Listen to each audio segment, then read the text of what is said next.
Sahabat-sahabat Kristus, suatu sukacita besar di surga kita dapat berjumpa dalam saat teduh hari ini.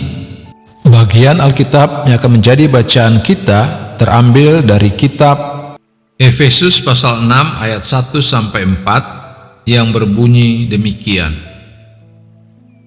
Efesus pasal 6. Taat dan kasih. Hai anak-anak, taatilah orang tuamu di dalam Tuhan, karena haruslah demikian. Hormatilah ayahmu dan ibumu.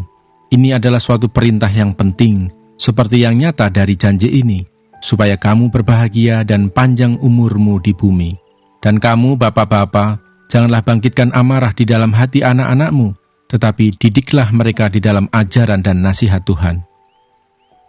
Sahabat-sahabat Kristus, ayat hafalan yang akan menjadi perenungan khusus kita hari ini terambil dari kitab Efesus pasal 6 ayat 4 yang berbunyi, Bapak-bapak, janganlah bangkitkan kemarahan di dalam hati anak-anakmu, tetapi didiklah mereka di dalam ajaran dan nasihat Tuhan. Sahabat-sahabat Kristus, kita akan merenungkan nats ini di bawah tema menjadi cermin Bapa. Sahabat-sahabat Kristus, kita diciptakan oleh Tuhan yang agung dan besar agar kita hidup untuk kemuliaan-Nya. Inilah salah satu pengajaran yang melekat kuat di benak John Piper melalui kehidupan bapaknya. Saat ibunya meninggal karena kecelakaan, John menemani sang bapak yang luka parah di ambulans. Di sela tangis menahan rasa sakit, ia berbicara tentang kitab Roma pasal 8 ayat 28 dan mengajar John bahwa Tuhan memegang kendali atas segala situasi. Tak malu dengan tubuhnya yang pendek, sang bapak juga mengajar John mensyukuri dan tidak menyia-nyiakan rancangan Tuhan atas dirinya.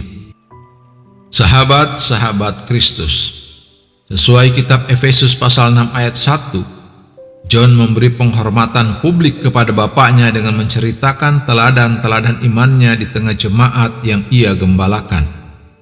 Melalui hal itu ia menginspirasi banyak bapak untuk menjalani hidup yang layak dihormati oleh anak-anaknya dan mengajak orang untuk memandang pribadi Tuhan sebagai bapa yang sempurna. Ya, menjadi bapa adalah sebuah panggilan yang indah, karena status tersebut mencerminkan pribadi Tuhan sebagai bapa di surga. Itu sebabnya setiap bapa diminta mendidik anak-anaknya di dalam ajaran dan nasihat Tuhan, ayat 4. Bukan ajaran dan nasihatnya sendiri. Sahabat-sahabat Kristus, memperingati Hari Ayah, marilah kembali bersyukur kepada Tuhan yang berkenan menjadi Bapa kita. Bapak-bapak di dunia barangkali mengecewakan, tetapi tidak dengan Bapa di surga. Ia menerima dan mengasihi kita sepenuhnya. Ajaran dan nasihatnya sempurna. Mari mendoakan para bapak yang kita kenal, agar dapat mendidik keluarganya dalam ajaran dan nasihat Tuhan. Dan mari memberikan penghormatan kepada mereka yang telah memberkati kita dengan hidup sebagai cerminan Bapa di surga. Sahabat-sahabat Kristus, ingatlah, generasi yang mengasihi dan menghormati Tuhan dibentuk oleh para orang tua yang mencerminkannya. Terpujilah Kristus, haleluya. Tuhan memberkati dan menyertai kita semua. Amin.